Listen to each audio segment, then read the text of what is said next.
What is going on, everybody, and welcome back to, it's kind of the Fight Podcast, but it's kind of not. It is time for Who You Got, episode 2 of Who You Got, and joining me is my brother from another, you might even call him a brother in combat even. We are talking about none other than my man, the mystic one, Darnel Giovanni. Darnel, welcome to the show, man. My guy Serge, what up? My brother in combat. We are here. We are back. I'm happy to be here. I'm happy to be on this show. Let's get it rocking. We got a lot of things to talk about. We have so much to talk about, man. And today, as we know, because we are talking about Who You Got. This weekend is a pay-per-view event that, I'll be honest, I think a lot of us have been waiting for. It is the return of the cringiest of them all. Triple C. He's trying to become C4. We're talking about Henry Cejudo, the 16-2 former champion. He has been gone since 2020. He's taking on the current champion, the current dominant champion, the dominant force, maybe the best actor in all of Hollywood. We are talking about definitely the best actor in Newark, New Jersey, Aljamain Sterling. That is happening as well this weekend. Before we jump into it, thank you guys so much for watching live. If you were watching live, if you were not and you're watching this on the Fight Podcast Network, please like, share, and subscribe. I really do appreciate you. And also, before I jump into it, Darnell, brother, please tell the people about your fantastic combat sports show. Hey, guys, you know it. Mystic Black MMA, Instagram, YouTube, drop some reels every week, interviews, everything, all that jazz. You know where to follow me right here. And you know to follow this man right here is most importantly, Serge Vicente. You know it, baby. No. And get some damn sheath underwear, damn it. Get some damn sheath. I wasn't even trying to underwear, damn it. Let them know.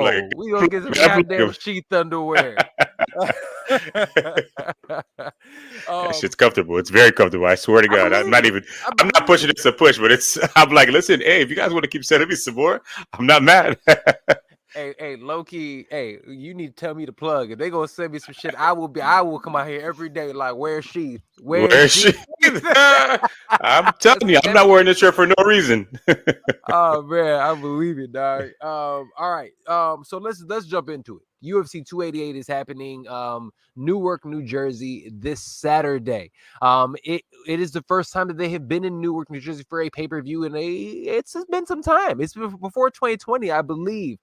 Really quick news and notes. The fight between Mosar Evelev against Bryce Mitchell is, well, not totally off. Evelev is still there, but Bryce Mitchell is out, shoulder injury.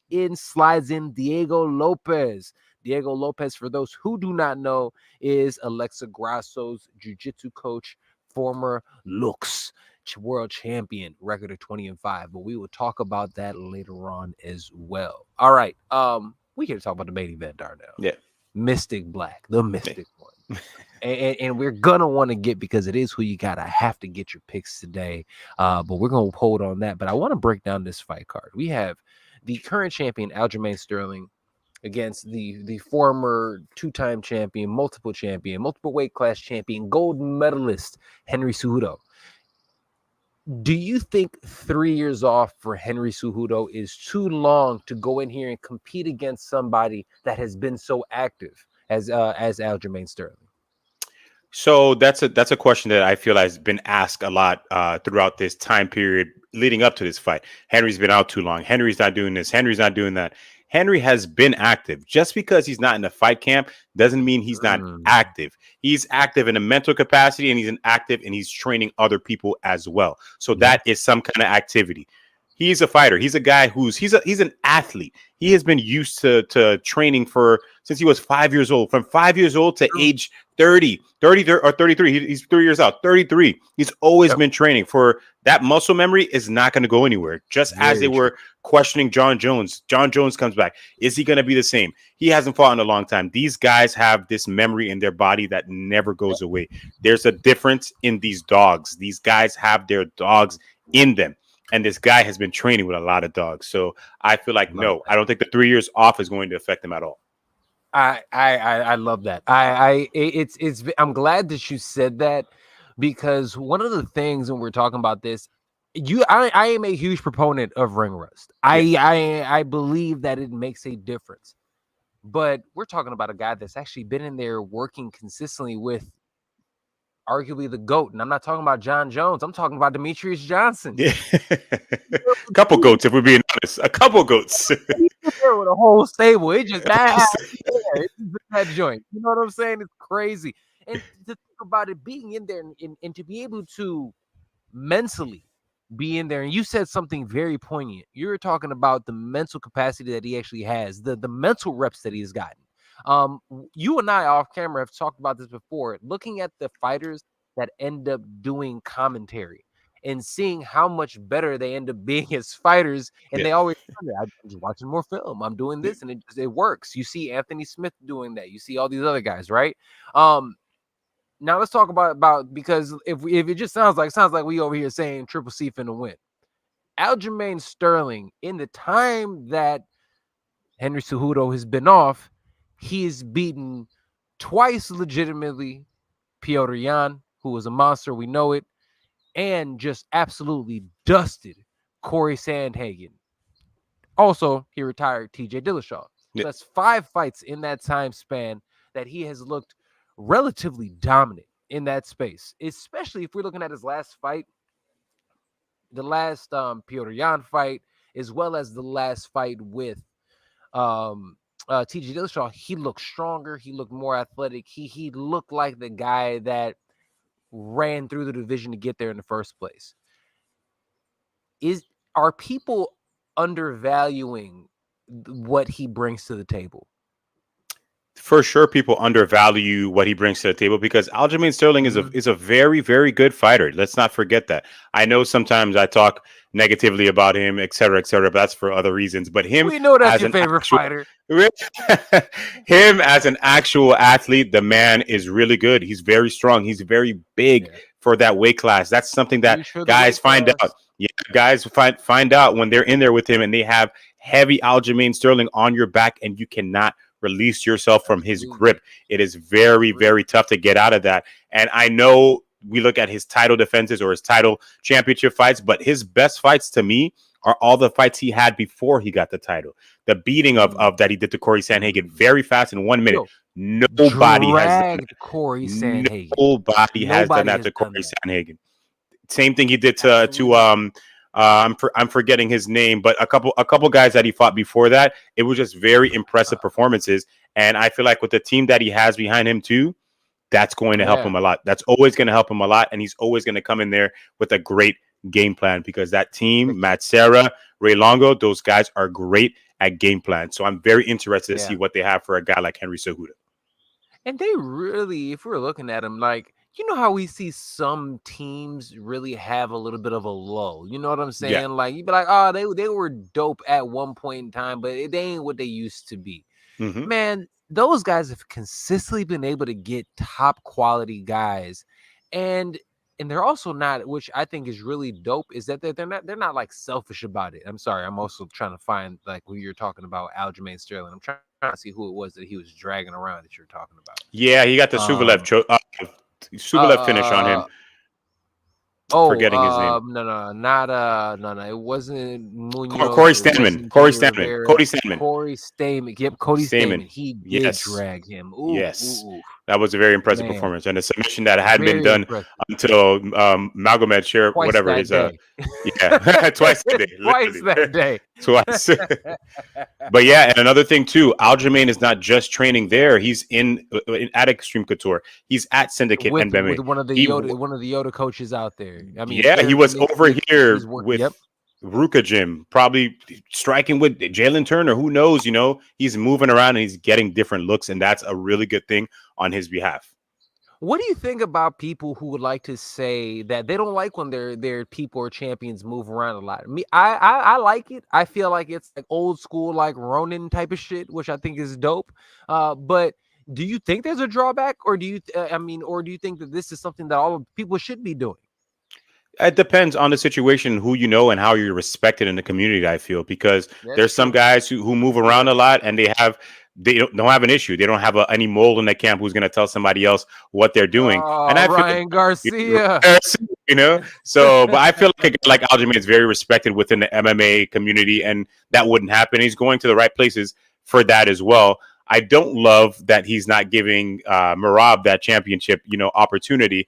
I don't like that. I understand as a teammate. Hey, Serge, if me and you are teammates and there's a championship and money to be made on the line, I'm gonna come up to you. We're gonna have a conversation, and we're gonna go in there, and we're just gonna do it Let's make this money. because we got to do. Let's make this money. I feel like Make this I'm being money. selfish if I'm not giving you this opportunity that you worked so hard for. But we're not even gonna get that deep into that conversation.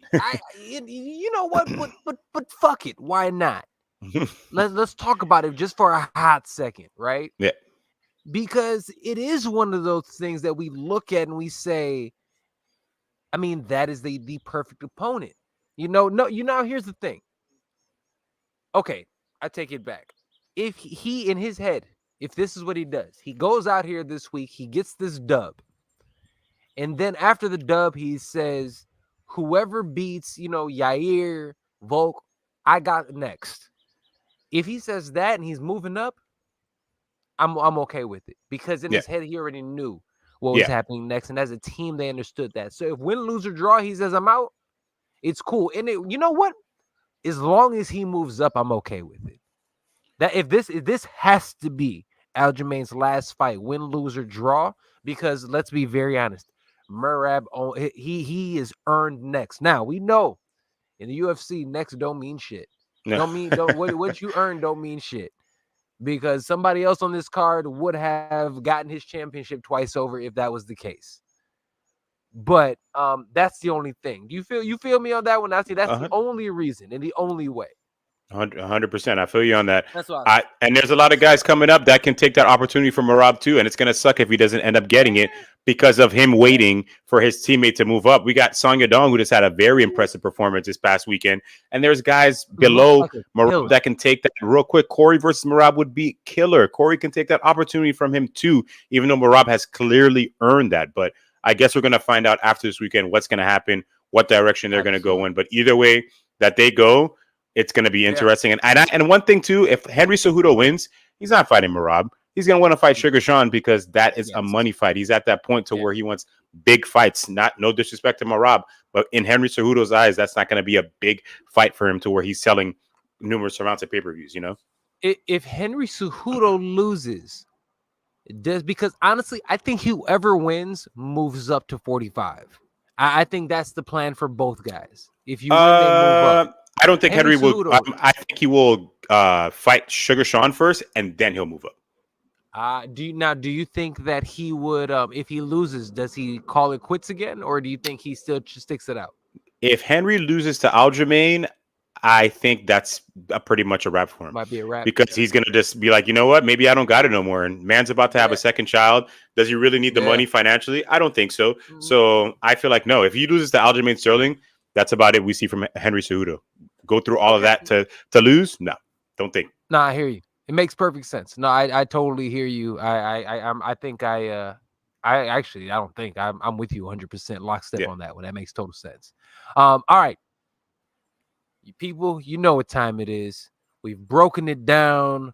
We've thought about it left to right. Actually, we haven't even really broken it down like that. Let's break it down. Let me ask you this, Darnell. I mean, keys to victory, and what do you think? I mean, how do you see this fight going? Without giving me your pick, how do you see this fight going? It's going to be kind of hard not giving my pick while I kind of give the keys to victory here.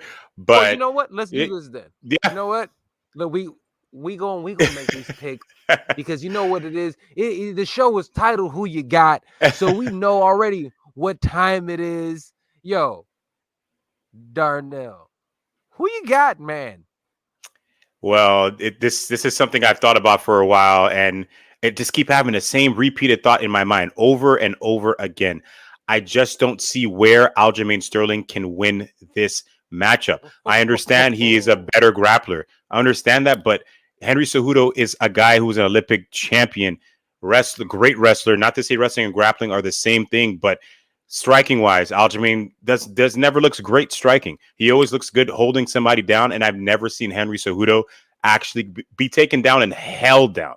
Demetrius Johnson couldn't even do it. As soon as he put him down, Henry Cejudo popped right back up. And I feel like he will do the same exact thing to Aljamain. I feel like this will be the same aspect and the same where Islam took down Volkanovski and couldn't really do much as he was trying to hold on to him. Volkanovski either got up or Islam couldn't do much. I just don't see where Aljamain can win here. I think Henry Cejudo has way more different ways that he can win. I think Henry Cejudo takes this 50-45 across the board, complete domination, new champion, Triple C on his way to Triple 4 in some capacity. C4. Sorry, Brandon. I know that's your guy, but the guru. Blah, blah, blah. Whatever. It's all good. It's all good. Look, I'm gonna say this. I love that. I love that. Especially, I mean, I love it because it really does make sense. Yeah. I mean, I could absolutely see, because you'd be complete fool and just a fanboy or girl or whatever the fuck. You're just a fan if you go out here and you're like, oh, Henry is not that. He doesn't have this. He doesn't have that. He doesn't have this. Henry has been working with DJ consistently. When I saw that, like the coaching, I don't give a shit about. Like, to me, I'm like, you're coaching, but you're not feeling it. Especially with like John Jones, right? You're not feeling what's happening. These are, Whaley a little bit, but I mean, it's not the same in my opinion. No.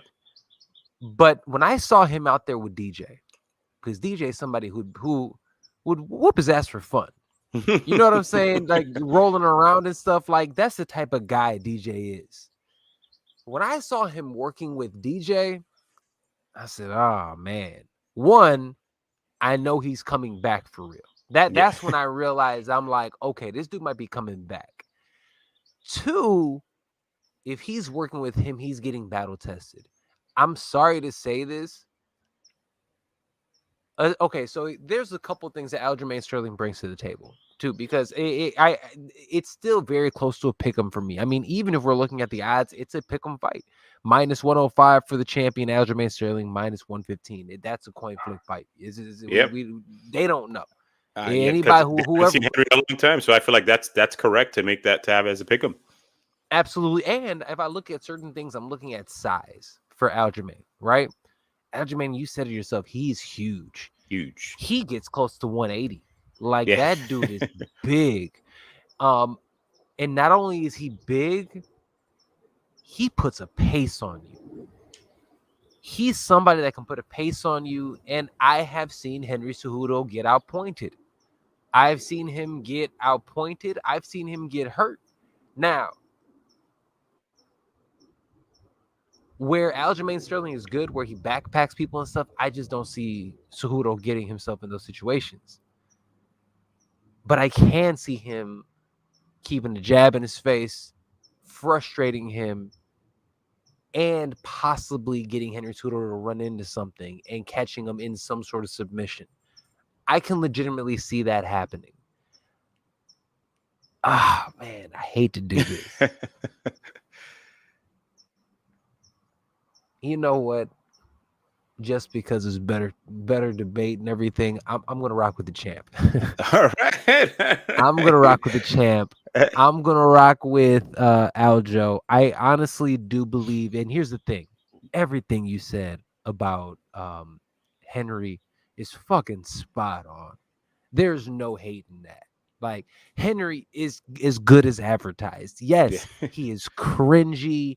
Yes, he is a goofball.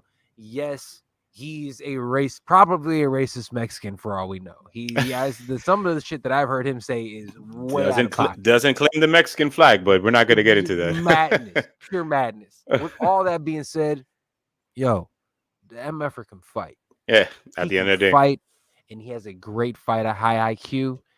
And I can actually absolutely see him going out here and dominating this fight. But I see the champion. I do believe in what Teddy Atlas said, 30% better once you become champion. Defending that belt, going in there and still getting doubted against TJ Dillashaw. Granted, TJ was injured, but the way he just dismantled him, you know what I mean, was special. I think Aljo gets it done. I think it's his time. I think he gets this win. I think he gets it done. Here's the thing. Both of them, 50% of their wins are via decision. I think this is going to be a decision fight. Yeah, You know what I'm saying? I for sure. don't see it being a finish either way. I'm Unless, rocking unless, unless, and I'm just saying this because I unless. feel that Cejudo's got some great offense. Aljamain Yeah, is a yeah. good backpacker for 3 rounds. Then he takes rounds Yes, he off. is. He literally Yeah. takes rounds off. He did it against Peter Yan. He just Yep. like, you know what? I'm tired. This is getting pretty exhausting. I'm gonna take this round off. Or the first time he fought Peter Yeah. Yan, he was extremely exhausted. But Yeah, before he he took was. that knee, he looked really bad, and that was in the apex. So it makes me fear for him in later rounds, especially because he cuts so much weight. He It could does. be a finish to Cejudo too, but I don't know. I just wanted to creep that I in there. but here's the thing. I was even thinking about that, and I had that in my notes in terms um of Buddy's gas Yeah. tank wise. Aside from the first Piotr Yan fight, I feel like I've never really seen Aljo really get tired. He'll slow down a little bit, but you know what? That's not true. He'll slow down because he Watch puts on Will such a Peter pace at the such beginning. a pace. He It's puts hard on for him to keep it such a up, pace. especially Yeah, in the 5 rounds. yeah, We've only seen him in a couple of 5 round fights, yeah. and That's honestly, real. he That's took him real. off in some of those fights. And the TJ Dillashaw one, it's hard for me to Yeah, count that, and it not is. that it's Aljamain's fault. But It's TJ not. came in there with one arm. He literally Yeah, fought that fight with one arm, and I'm not an absolutely. excuse. That's not Aljamain's fault. It's Aljamain did not. what he had to do, Yes. dominated him. I'm not taking anything away, but it's hard to Right. see to compare those things if TJ wasn't really pulling any offense because he couldn't do it. That's true. So it's That's going to so be true. interesting to see. Yeah. No. You're so right, man. You're so right. But nah, that's who we think is gonna get it for this first one. That's why we spend a little bit more time on it. But it's gonna be a great fight. I really do think it's gonna be an entertaining fight at all. You know, I think if anything, it's definitely gonna be entertaining. All right. I tell you what's gonna be another really entertaining fight and has all of the abilities to be the fight of the night. Shit, it could be a fight of the year candidate. We are talking about Gilbert Burns versus Bilal Muhammad. Bilal Muhammad ranked number 4. Gilbert Burns number 5. Bilal Muhammad 22-3. Gilbert Burns 22-5. Can the winner of this matchup leapfrog Colby Covington and actually get a title shot since Leon can't go in July when we expected originally? 1,000,000%. And I feel that Colby Woo! Covington shot himself in the foot just trying to just go straight to a title shot. This could have been a fight for him. He could have jumped in here and fought one of these guys. And I personally think that Colby can possibly beat any of these guys, honestly, not that taking it away from them, but Colby has a good opportunity of beating these guys, and it would have given more legitimacy to claim for a title shot. Now you're beating somebody who's ranked because Lord knows the guy hasn't beat anybody that's ranked. But this is not what we're talking about. We're talking about the number 4 and the number 5 guys in the welterweight division. Yes. Bilal Muhammad and Gilbert Burns. This is the fight that we should have had. Remember the name. This is the fight that we should have had in January. This is the fight we should have had in Miami in April. I don't understand why this fight didn't happen. And I knew I was talking a lot about Gilbert and things like that because he needed to take a ranked fight. I know that the Masvidal fight, nobody's going to remember that. Do you remember what happened in that fight, Serge? Do you remember? What do you remember from that fight? Not much. It wasn't as entertaining as I'd hoped. It was not an entertaining fight. It's a Masvidal who's pretty much had retirement on his mind already. He was talking about retiring before. Gilbert said it was a money fight for him. Sure, cool. Make your money. Now you got to take on very, very hard competition. Not to say he wasn't before, but Neil Magny's great. Jorge Masvidal is on a downward slope. But Bilal is a legitimate, very, very tough welterweight, and this is going to be who is going to have that number 1 championship fight for Leon Edwards in October. This is a tough fight. This is a tough fight. I'm gonna put some respect on Neil Magny's name because he's always a tough out. No matter for sure. No, that's what I said. Not that he's. I'm just saying from a ranking perspective, Gilbert fought down. He fought down, if we're being completely honest. And wasn't it because he couldn't get a fight in the moment? Am I tripping about that? No, there's Bilal was asking for that fight since as soon as he was done last year. He was asking for that fight. A lot of other guys were asking for that fight, but Gilbert decided, you know what? I'm just going to fight Neil Magny in Brazil because I want to fight in Brazil. That's fine, cool. But once again, do I remember what happened in that fight? Yes, I do, but it's not something that's memorable. It's not something that's like, oh, Gilbert for sure is the guy that deserves that title shot. No, I remember Bilal's performance that he got against an undefeated Sean Brady that people thought he was going to lose. Yeah, Now the that fight was people. a Gilbert's huge favorites in the yeah. last two fights he just No. had. So it's very hard for me to just be like, oh, okay, yeah, those are so Yeah. difficult. Those are very hard. Clearly, they weren't, as we saw in those fights. It's hard. It's hard. I gotta be honest. I have to be honest. This Yeah. is his tough. This is his toughest fight, and it's so hard that I don't even when we have to do our picks. I don't even know. I That's don't even real. know. This is That's very real. difficult. But what do you see could be Mhm. keys to victories for each guy? Well, I look at it like this when I'm looking Hmm. at keys to victory because I think for Bilal Muhammad, I think he needs to push a pace, and I think he needs to use his wrestling. Yeah. On the other side, I look at Gilbert Burns. I think that he also needs to use his wrestling in more of, I think, a defensive capabilities, keep the fight on his feet, because I do believe that he is a better striker. So, granted, much improved Bilal Muhammad, Yeah. especially what he did against Sean Brady. Definitely didn't expect that at all. But I think we could all agree if we're what's it called? Gilbert is known. I mean, he's been knocking out like with everything that he's done out there with the H team down there and those boys with Henry Hooft and them. Like they can strike. You Yeah. know what I'm saying? They can strike. So I give him that. If it does get to the ground, I think he needs to be working on making sure he gets back to his feet or going for quick submissions. Granted, Bilal doesn't get submitted like that, and I think he is ox strong. Yeah. So I think that is not the dude that you want on top of you raining down punches. So I think he really wants to. And to be fair, I've seen guys take down Gilbert and kind of wear on him. Yeah. You know what I mean? Yep. I can see Bilal Muhammad going out here and implementing because whatever he's been taking when he's out there with them kicking it with the Dagestanis, he's been on some different shit. Yeah. And if he goes out there and takes him down, and yeah, he doesn't even have to take him down. If he keeps him, controls him against the cage, uses his dirty boxing, kind of like he did against Sean Brady, and then really starts unloading. I mean, he's proven that he has the power to get somebody out of there. And Gilbert Burns has proved that he can get hurt if he wants to. So both of these guys can hurt each other. But I think Gilbert Burns needs to stay on the feet, keep it at range. And I think that Bilal needs to use his wrestling and try to control as much Yeah. as he can. That's how I see it going.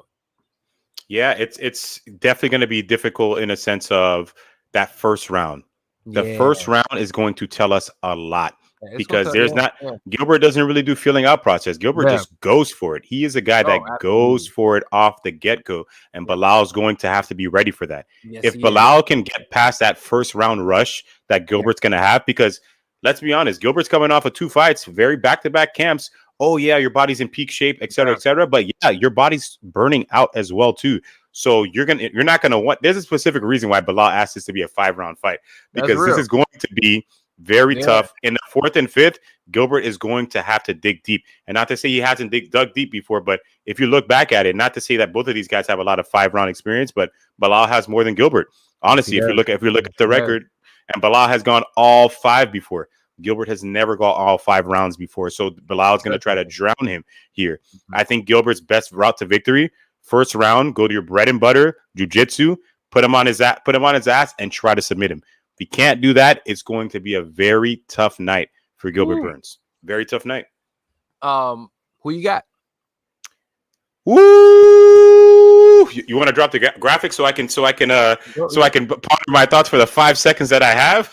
Who you got? It's that time, brother. Who you got? This is one of the most difficult picks of the night. I would say differently, but I feel that it's going to be this is a pick 'em fight in my mind.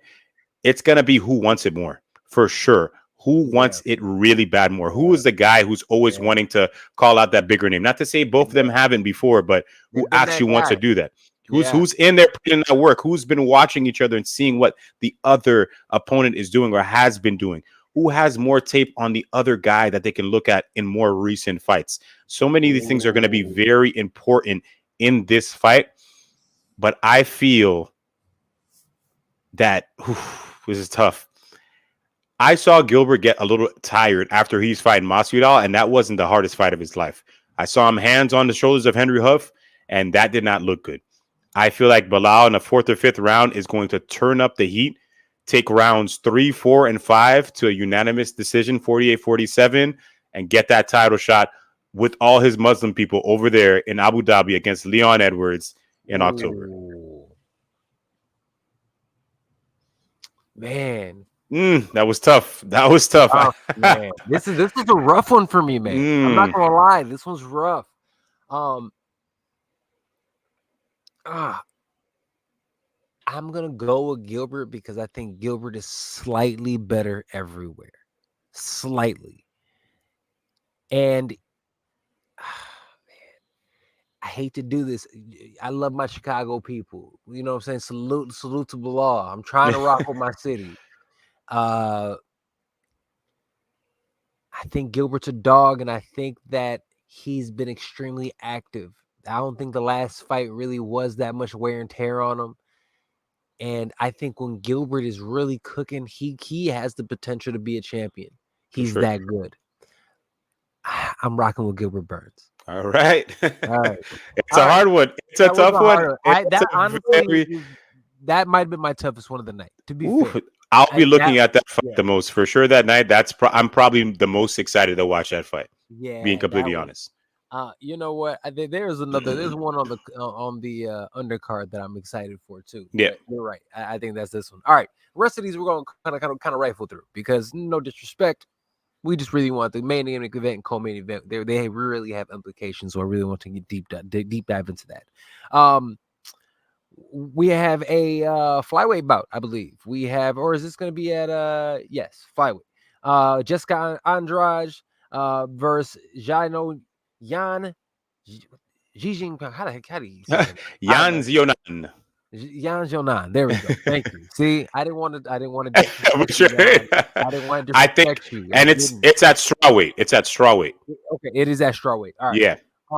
Look, 24-10. 16-3. These women are badass. Former champion, lost her last fight. It could have been honestly very similar to what's happening to Gilbert Burns. You're just not taking enough rest. You're working too hard. All of a sudden, you just run into a fucking buzzsaw.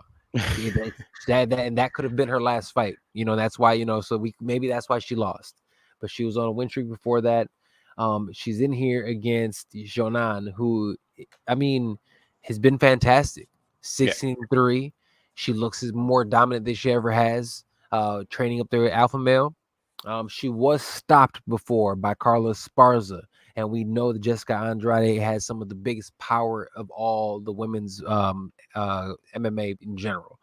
How do you see this fight going? And let's just say it. Who you got? Well, just like you just said it right there, Jessica Andrade has been burning herself out a lot of fights. She's making a lot of money. Good for her.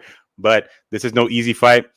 Yan Zionan has been working with Team Alpha Male, and I feel like it is helping her a lot. Yep. I think Yan Zionan takes this decision. She's just going to get out of the way of Jessica Andrade's crazy power. I haven't seen Yan Zionan get knocked out before. Yeah, she got TKO'd and grappled by Esparza, but when it comes to standing, I think she's too technical. I think she beats Jessica Andrade, and we get some Chinese on Chinese action, and she takes on Zhang Weili somewhere in China, and it's going to be a good one. It's going to be great. It is going to be great. I agree with you. Yeah. I think it's going to be Jojan versus Weili as a championship next. I think I don't think she just wins. I think she wins emphatically. Yeah. Whether that be a one-sided decision or a KO, I'm not sure, but I think she's going to prove that, you know what, I belong here. It's my time. I see her getting this dub as well. Okay, moving on. We have Evelev, who's supposed to fight Bryce Mitchell. Bryce is out. Diego Lopez is in. Look, kicking it off just like this. Who you got? I'm even going to kick it off. Hate to say it, Diego Lopez, you are a former champion. You are a fantastic, jiu-jitsu coach. Evelev is going to do evil shit to you. I think he's going to go out here, and I think Bryce Mitchell was tailor-made for him to get a finish. He's not known as a finisher. I think he would have finished Bryce Mitchell. He might not finish this gentleman, but I still think he gets the dub in emphatic, dominant fashion. I got Evelev. Easy. Evelev, very fast finish. Guy has been in camp. Guy is very, very good. Was preparing for a guy who's a jiu-jitsu guy anyways. So it's not too big of a difference in sense of who he's facing. And I think Bryce Mitchell just dodged a damn bullet. I give him a lot of credit for taking a fight like this, but he just dodged a very big bullet. Hopefully he gets that Jonathan Pierce fight he was originally supposed to get, because I felt that was a better matchup and more interesting matchup. Yeah. I think Evelev's going to come in there, finish in the first round, and get a bigger matchup in like a Brian Ortega. I would he like deserves that. that. Yes, he does. And that'd be a great fight. What a Yes. fight if we were able to see that. All right, let's talk about it. KRON Gracie, Charles Jourdain. It has been a long time since we've seen KRON Gracie compete in the octagon. He is back after a long hiatus. His last fight, he lost to Cub Swanson. Before that, he was able to submit Alex Caceres. He was kind of getting beat up on the feet before that, but he was able to submit Alex Caceres in that one. Charles Jourdain wins a couple, loses one. Wins one, loses one, wins a couple, loses one. Already it's like 10th UFC fight. Dude's been around for a while. Very, very solid striker. Darnell, Mystic Black. I have not seen KRON Gracie fight in a long time. I'm always impressed by him.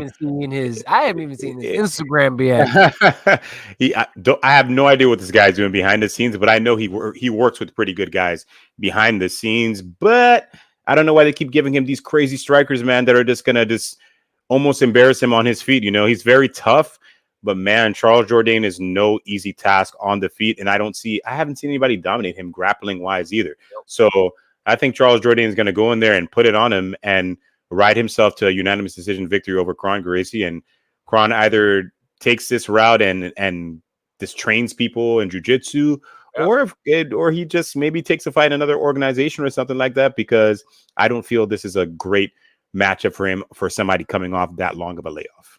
KRON would be fantastic in one championship. Yes, he would be fantastic in one championship. Absolutely. Gracie's son is extremely talented grappler, and he's tough. Very tough. We ain't gonna take that away from him. He's tough as shit. But I'm sorry, your Achilles heel is striking, and Cub Swanson put them hammers on you. Hammers. Cub Swanson hasn't been relevant in 4 years. Charles Jourdain about to put them yammers on this man. Like it is going to be. It's hard for me to see this fight even being that close. I think Charles Jourdain is going to go out there and just die. Even like I said, it might be a 3-round bloody just beat down. Yeah, Charles Jourdain is nasty on the feet too. Like he's fought good dudes. He's lost to good guys, but he goes out there and he fights. If you're not Charles Jourdain is one of the scariest guys in the UFC, and I say that because he's one of those guys, those terrifying fucking journeymen, that any given day they can beat anybody on the roster. For sure, he's one of those guys. You can catch him on a good day, and he might just go out there and beat the shit out of you. Yeah, you know what I'm saying? I think Charles Jourdain is about to do that. I couldn't agree more. I think it's exactly what's going to happen. It's going to be a banger of an opening for the card as well. So good on them for putting that on the first fight of that card. All right. Before we get out of here, and Darnell, thank you so much for watching or not watching, for being here with us, man. I'm always watching too. Don't get me wrong. I'm always watching. I appreciate that, man. But no, thank you so much for being here today, man. And guys, please check out the Mystic Hour, Mystic Black. It is honestly, again, we talk about somebody that we watch. He's somebody who I watch and respect. Please check his show out. All right. Moving right along. I got to ask you this before we get out of here. Last one. Rest of the card still is entertaining. Has some matchups. I have one in particular that I'm looking for. Which one are you looking at? And you're like, yo, that's the one. What is a fight on that card that I'm really looking forward to? On the preliminaries, right? Yeah. Oh, for sure. It's going to be Drew Dober and freaking Matt Favola. There we go. Oh, man. That's going to be a bangerino of a banger. Any fight that Drew Dober is in is just always going to be amazing. It's a Drew Dober fight. I'm watching. And they're smart to put that as a main event of the preliminaries, because that's going to give you a nice intro to what's going to happen. I mean, not to what's going to happen on the main card, but just to keep you tuned and make you want to keep watching. So that's going to be a very, Very Yes. good fight. And I definitely want to see the comeback of Chaos Williams too, because I Yes. believe he lost his last fight, if I'm not mistaken, to Randy Brown, which was Yeah. a very, very competitive fight. I It want to see was. Chaos Williams get back in there, have some fun in there. That guy is very exciting to watch. So definitely want to see Chaos Williams. I love it. I love it. I love it. And this is going to be a really good card, people. It's one of those cards that you are going to be want to watch early because even the curtain jerker at the very beginning is a wildly entertaining fight. I can't wait for fights like fight nights like these because even at night, granted, he's fighting a cab driver, Canelo's fighting. So that's gonna be fantastic as well. I I guess can't I'll wait. watch I that. guess I'll watch that, I right? guess Here's I'll the watch thing, that. low key, if I miss it, I ain't even mad. But Wouldn't be mad it, either. it is a great, yeah. In fact, what basketball games are on that night? That's a A lot better of other question. ones. There's some hockey Yeah, ones too. Hey, that's a guys, better question. watch these hockey games. These hockey games have been very, very good and a lots of fun. And this is my Man, first year of watching playoff hockey, and I love it. Shout out to hey, Chelsea for look, I for can't putting me talk. on because man, Uh, I am loving it. no talking shit from me, man, because there's a few years back when the Blackhawks were whooping ass, and I Yeah. live in Chicago.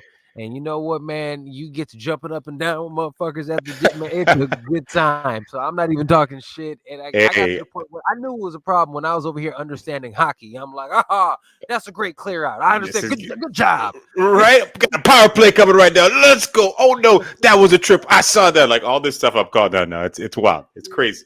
Absolutely, man. But all right, but Mystic Black, Darnell Giovanni, thank you so much for joining us on the show today, man. This was good. Episode 2 of Who You Got. One of the Fight Podcast shows. Appreciate you, brother. Everybody who's watching live, thank you so much for watching. Please like, share, and subscribe, not only to my show, but my brother over here as well. Make sure you like, share, and subscribe to the Mystic Hour with Mystic Black. I will put all the important information for both shows down below after this. Love y'all. We will see you later. Talk to y'all next time. Watch the fights. Peace out.